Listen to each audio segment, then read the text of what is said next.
She wrote his name on a piece of chalk, a message stain on the ground we walk.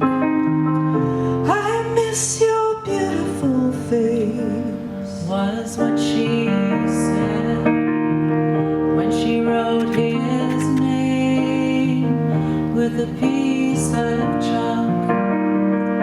We read the names of the ones we've lost in memory of such tragic loss.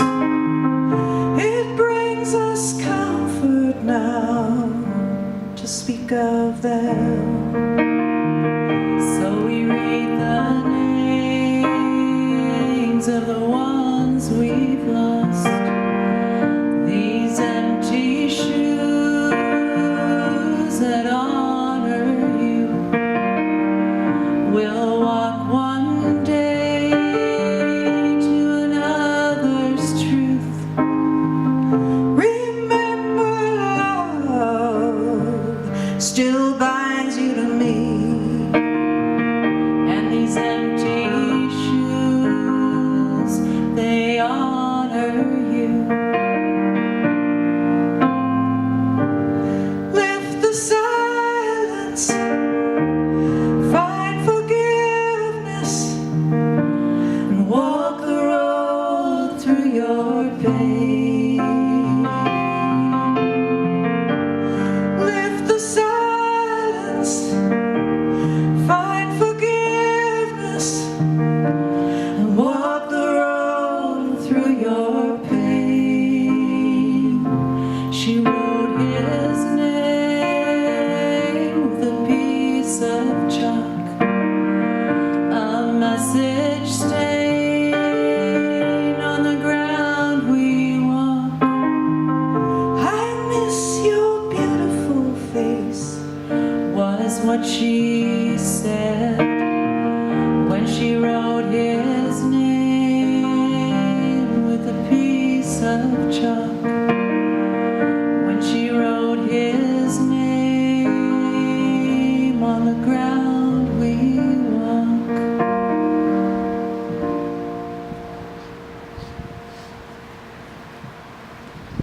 Hi everybody. I love speaking to people about the profound power we all have to make change in the world. And sometimes we discover those abilities in the most unlikely of places. This is actually the first time I've spoken about this with my daughters in the audience, so I'm not ignoring you, I just want to get through this. Each of our lives has been uniquely touched by tragedy. We've all endured great suffering, and it has altered the trajectory of our lives. We've lost mothers and fathers, we've lost sons and daughters, we've lost husbands and wives and partners and friends, and we've wept as we wondered what could have been. We've been overcome by grief in the most unlikely of moments, and we've smiled as we remembered the wonderful moments we shared together. So we're gathered here today to honor the memories of the loved ones we've lost, and we're here to provide comfort to one another. The tribulations we've all faced as a result of suicide have provided us with a unique opportunity to change the world. We've all been pushed to our limits and sometimes far beyond them.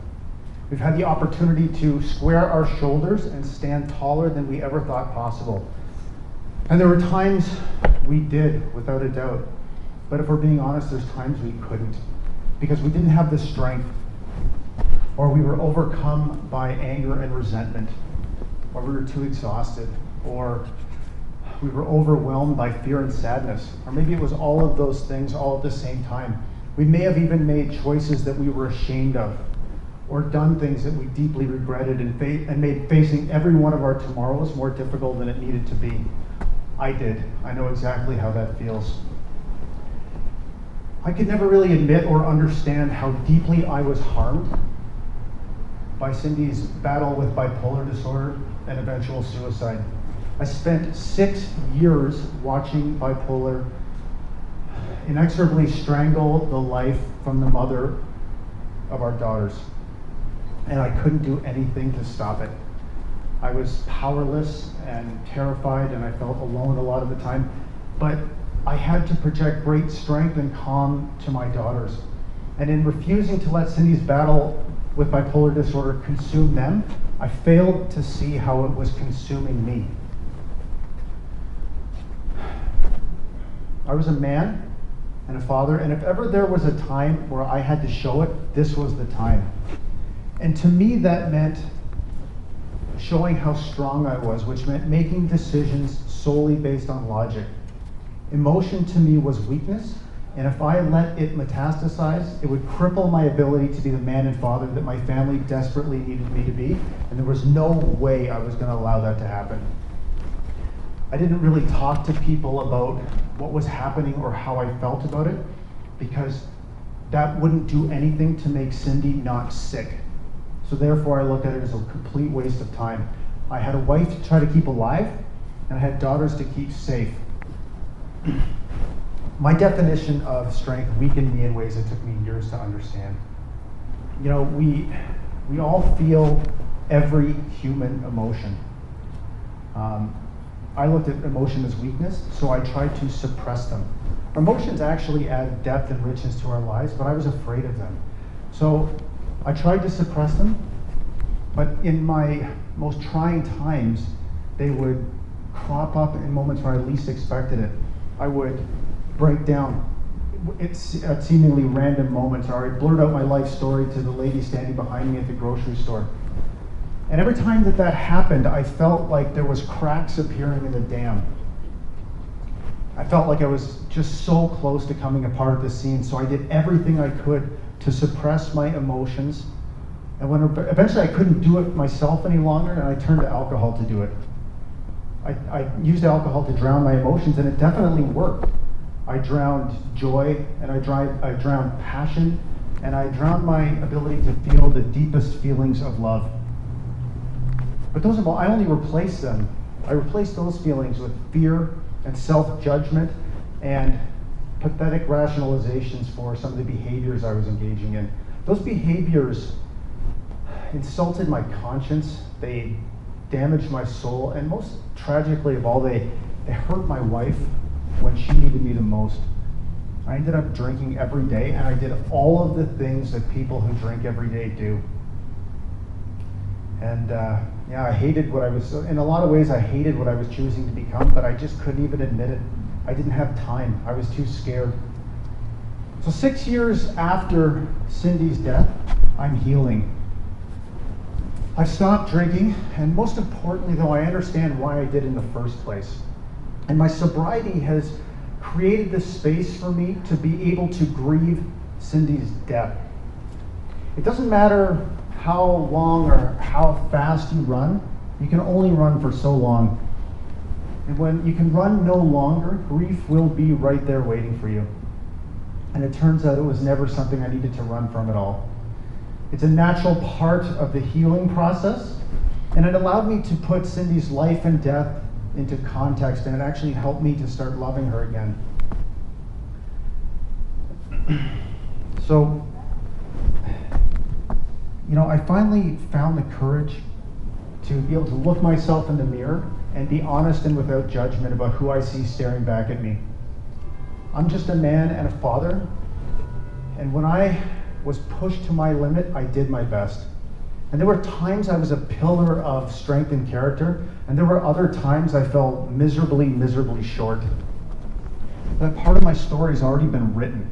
There's nothing I can do to change the past, but what I can do is reread my story to learn the lessons that I can then take to apply to help me create a different future. And I can retell my story so other people don't have to feel as alone as I chose to feel. And that is vulnerability. Sharing your story is vulnerability, and vulnerability is one of the greatest gifts that one human being can give to another. The irony is, it's in the moments that we try to hide from one another, the moments where we've made mistakes, the moments where we've done things that we're ashamed of, that we regret. It's those moments, that our ability to be of the greatest service to one another lies. But we try to hide them. We're all human and we all falter, so it's time to stop pretending we don't. Because all it does really is isolate us from one another and make us feel more alone than we need to be. The best way that we can honor the memory of the loved ones we have lost is to take direct and personal action today to alleviate someone else's suffering. So tell your story and tell all of it.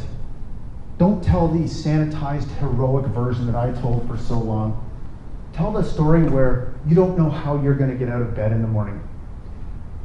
How just getting through the day, trying to keep a loved one alive, seems impossible. How you are terrified to go to sleep because you know the nightmares that were waiting for you when you closed your eyes. Talk about the mistakes you've made, but also talk about the moments you're proud of when you did stand tall.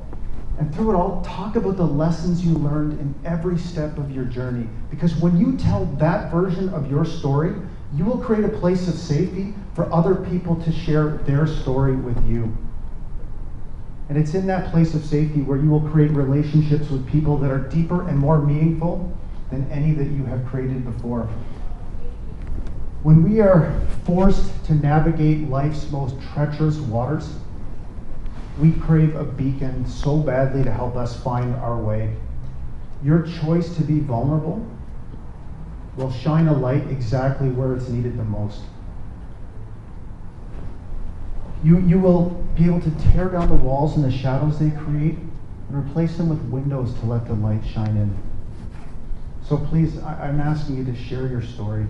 It is the greatest gift you can give another human being.